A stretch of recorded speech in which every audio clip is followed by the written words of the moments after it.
Hello, Hofstra fans, and welcome to the W. Mason Coach Report with head men's basketball coach Joe Mihalich. Coach, welcome. Stephen, thanks for having me, and we're excited about this week. Coach, and excited about this week, and really the start of the season has been something to build on. Your team's 3-3 this season. Went 1-1 last week. A real nice win over Cal State Fullerton last Wednesday, and we'll get to the VCU game. Dropped a two-point overtime decision. Really a heartbreaker on Saturday. What do you think of from the week of your team last week? Yeah, each week has been real challenging, and that was the plan, to really challenge our guys and find out about your team and see how good you are, see what you need to get better at, and it has been just that. I mean, the first week we ended up playing at Marshall, which is a real challenge, and the second week we're at Maryland.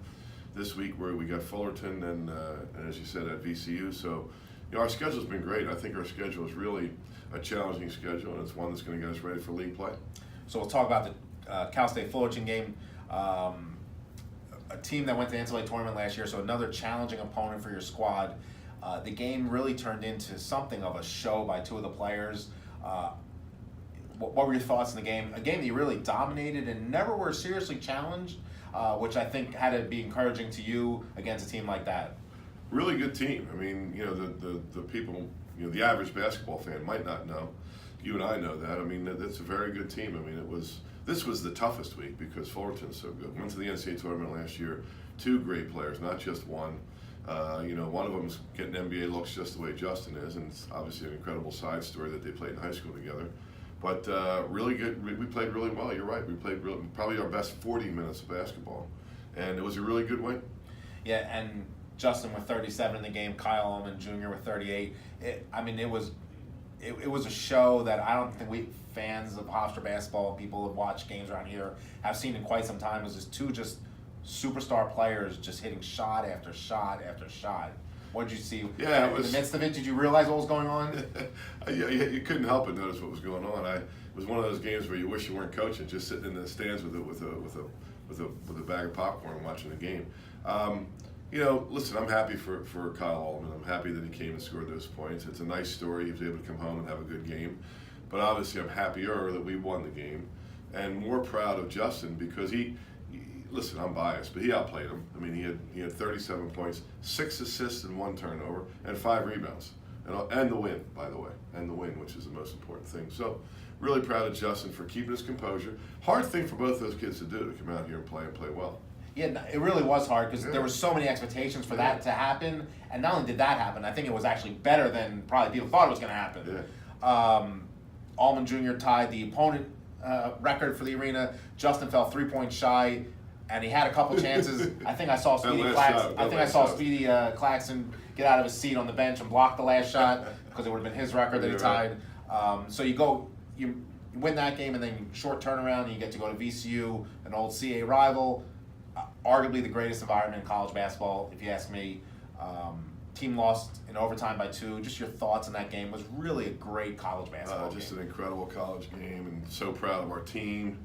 We had our chances. We could have won, but my goodness, to get down there. I mean, you just mentioned the environment. It's just that's what it's all about right there, college basketball. The band's playing. It's 121 sellouts in a row. You never played on an empty seat, but it's also an involved crowd, an active crowd, not just ones that not just fans that sit on their hands. So, and our guys embraced it. We said that in the locker room. Let's go. This is how you want it. This is what you want it to be like. This is what you hope for. So our guys embraced it. They thrived on it. They weren't intimidated at all. They loved it. And we played it, except for maybe 3 minutes in the first half and about 3 in the second half. I think we totally outplayed them. Yeah, you were down 13 and a half.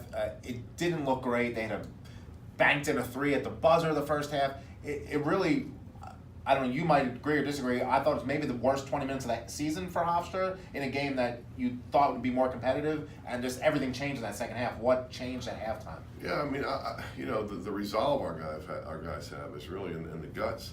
We had every chance to pack it in. I mean, they threw a bank shot in. The 3 bad minutes that we had, we just couldn't score in the other minutes. But we were right there with them. We had those 3 minutes in the first half where we turned it over. They turned the turnovers into layups, and we, pretty much a tie game went to an 8-point, 11-point, and then they threw the bank shot in. So, disappointing. But we had every chance to pack it in and say, okay, well, not our night. They got it going now. They just hit the bank shot. You lose games by that. The average team loses games like that by 25 points. Obviously, trio of strong, actually quartet of strong performances. Justin with 27, including 23 in the second half and overtime. Jalen Ray with the first real big game of the year. Eli Pemberton with 17 points, and Jaquil Taylor, 17 rebounds, 17 really important rebounds. Yeah. What do you think about him? Yeah, you just mentioned the list of stars that we have there, but going backwards, Jaquil Taylor, that's a heck of a lot of rebounds, and that tough rebounds. It wasn't like he was getting rebounds off of a missed foul shot, which anybody can get. He was getting tough rebounds in crowds, and we've been talking about this since Rock graduated last year. How are we going to replace it? Well, these guys, he and Danny Dwyer, whether it's one or the other or both, they've done a decent job of rebounding the basketball. And now this week, 2 more games on the schedule. Home games Wednesday against Siena, and then Saturday back on the road, Kennesaw State down in Georgia. This is a really important stretch coming up for your team. A lot of games local, other than the Kennesaw State game. How do you try to build on the string of home games coming up and get your team on a nice little run? Yeah, well, we've the schedule, the way the schedule presented itself was we'd have these tough games and they make you better for the other games, and now we have to build on it. And we have to build on it. Last week was, was a devastating loss, a heartbreaking loss, not devastating, but heartbreaking loss, because we had a chance to win that game against VCU. Now we have to build on that week and take that. If we have some frustrations, that's when you take it out on the opponent. You can't wait to play the next game, and I think that's the way it goes. I think they can't wait to play. Your defense has been something probably the thing that's improved the most from last season for your team as a whole. What have you liked at your defense? Has there been a change you've seen from the team that has seen such a better defense right now? Because I watching the team, I feel like defense is vastly improved. Yeah, we've worked a lot on that, and I think it has shown. I think part of it is that we really only replaced one position. Those 4 guys played a lot last year. They're starting to really play off of each other well. They're anticipating passes better. Closeouts are a lot better. Spacing's better defensively. Just an understanding of where to be, and I think that just comes from playing a lot together. And then lastly, Coach, I know you're such a big fan of other teams here at Hofstra University. The Hofstra volleyball team is headed to the NCAA tournament this week. Any message for Coach Mansour against Nebraska on Friday night? We're hoping for our girls to go out there and shock the world and go ahead and get that win over Nebraska, because nobody thinks we can win except us. Great. Well, thank you, Coach, and wish you good luck on Wednesday versus Siena at home at the Mac Sports Complex, and Saturday at Kennesaw State. Hoping to see some people here Wednesday night. Should be a great game. We got a Justin Wright Foreman, scores a lot of points. Got a good bunch of guys. Love to see you here at the Mac. Thank you, Coach, and thank you for joining us in the W. Mason Coach Report with head men's basketball coach Joe Mihalich.